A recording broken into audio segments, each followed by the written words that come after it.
नमस्कार दोस्तों, डॉक्टर आरती दहिया के यूट्यूब चैनल में आप सबका फिर से स्वागत है। आज हम बात करेंगे नवरात्रि की। नवरात्रि आने वाली है, पॉजिटिविटीज़ लेके आती है। माँ पूरे 9 दिन इतनी ज़्यादा हमसे अपनी कनेक्टिविटी और एनर्जीज़ एक्सचेंज करती हैं कि हम उनके जाने के बाद भी बहुत एनर्जेटिक फील करते हैं। सबसे मुख्य जो चीज़ होती है जिस पे हम अपना टॉपिक स्टार्ट करेंगे वो होती है कि माँ आ कैसे रही हैं। इस नवरात्रि माँ की क्या सवारी है। देखिए, माँ की यूँ तो हम जो देखते आ रहे हैं वो एक शेर ही रहता है, लेकिन माँ का आने का दिनों का विभाजन है। माँ जिस दिन आएंगी उस दिन की सवारी बिल्कुल अलग होती है। जो इस बार माँ आ रही हैं मंगलवार को, वो घोड़े पे आ रही हैं। घोड़ा तेज, तीव्रता और बड़ी एनर्जी से भरा होता है, बहुत पॉजिटिव है। अगर हम उस मायने से लें कि ज़िंदगी बहुत फास्ट होगी और उसका प्रभाव ये रहेगा लोगों की लाइफ में कि लोग बड़ा अपने आप को इंस्पायर्ड और बहुत मोटिवेटेड फील करेंगे।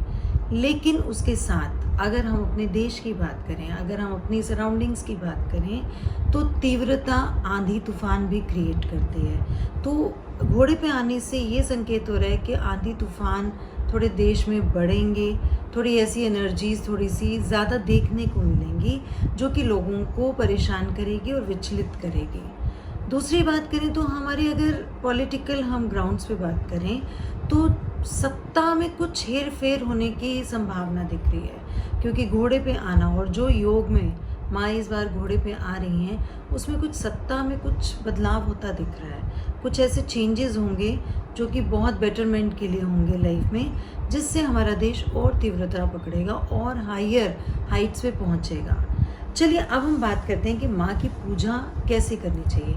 आप सब देखते आ रहे हैं कि माँ की पूजा हम अखंड दिए से करते हैं, एक कलश से करते हैं, एक नारियल से करते हैं और माँ का पाठ करते हैं। ये बहुत ही प्रमुख चीज़ें हैं जो हम देखते आ रहे हैं। अब मैं आपको इनकी वास्तु दिशाएं बताने वाली हूँ कि इन चीज़ों को कहाँ रखा जाए जो इनकी एनर्जीज बढ़े। आपको जो माँ की अखंड ज्योत है वो अपने मंदिर के साउथ ईस्ट में रखनी है। आपको जो माँ का कलश है, जो घट स्थापना होती है, वो आपको नॉर्थ वेस्ट जोन में रखनी है मंदिर के। अब आपको माँ की जो प्रतिमा है वो नॉर्थ ईस्ट में रखनी है और उसके सामने आप माँ की पुस्तक रखिए और फिर आप माँ का पाठ नियमित रूप से कीजिए। देखिएगा आपके घर में इनफ्लो, स्टेबिलिटी ऑफ इनकम और एनहांसमेंट होनी शुरू हो जाएगी पैसे की। आपको बहुत सुखद महसूस होगा, घर के लोग एनर्जेटिक होंगे, पॉजिटिव होंगे। रिलेशनशिप के अगर इश्यूज आ रहे हैं तो वो भी रिजॉल्व होंगे।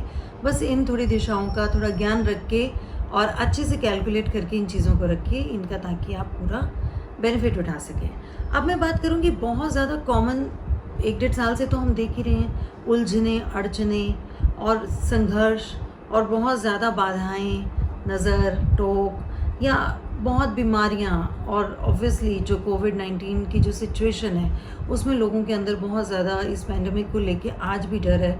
दोबारा से इतनी हाइट्स पे ये पैंडमिक हो रहा है इंक्रीज़, तो उसको लेके कहीं ना कहीं लोग बहुत विचलित भी हो रहे हैं। तो एक छोटी सी आपको रेमेडी बताती हूँ जो नवरात्रों में आप करें तो आपको प्रोटेक्शन भी देगी, आपके घर को बेनिफिट्स भी देगी और आप सब एनर्जाइज भी रहेंगे। आपको करना क्या है, इकट्ठे आपको पहले नवरात्रि पे 9 जायफल रखने हैं, 9 लौंग, 9 इलायची, 9 साबुत सुपारी और 9 गोले, सूखे गोले। ये 5 चीज़ों को आपने 9-9 की मात्रा में लेके रखना है और इन पांचों में से एक एक चीज़ आपको रोज़ निकालनी है। यानी कि जो 9 आपने क्वांटिटी ली है उसमें से हमें पूरे 9 दिन का पूजन निकालना है, तो एक एक चीज़ों को उठा के उसके 9 पैकेट आप बना के रख दीजिए। उसके बाद आपने रोज़ एक उसका पैकेट माँ को चढ़ाना है। नियमित रूप से 9 दिन तक आपने चढ़ाना है और 9 के दोपहर के बाद जो तीसरा पहर लगता है उसमें आपको माँ का एक छोटा सा हवन करना है और उस सारी आहुति को आप उस पर चढ़ा दें। और यदि आप ऐसा नहीं कर सकते तो आप किसी मंदिर में जाके माँ को ये भेंट कर सकते हैं। 9 की 9 चीज़ें उठा के आप माँ के पास जाके और मंदिर में माँ के आगे समक्ष रख दीजिए, वो अपने आप उसका ग्रहण कर लेंगी।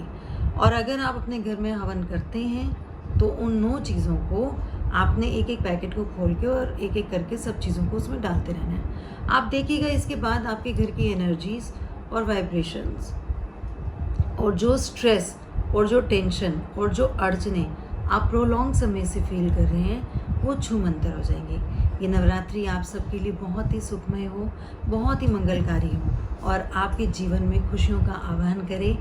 इसी के साथ मैं अपनी ये वीडियो एंड करती हूँ। शुभ नवरात्रि।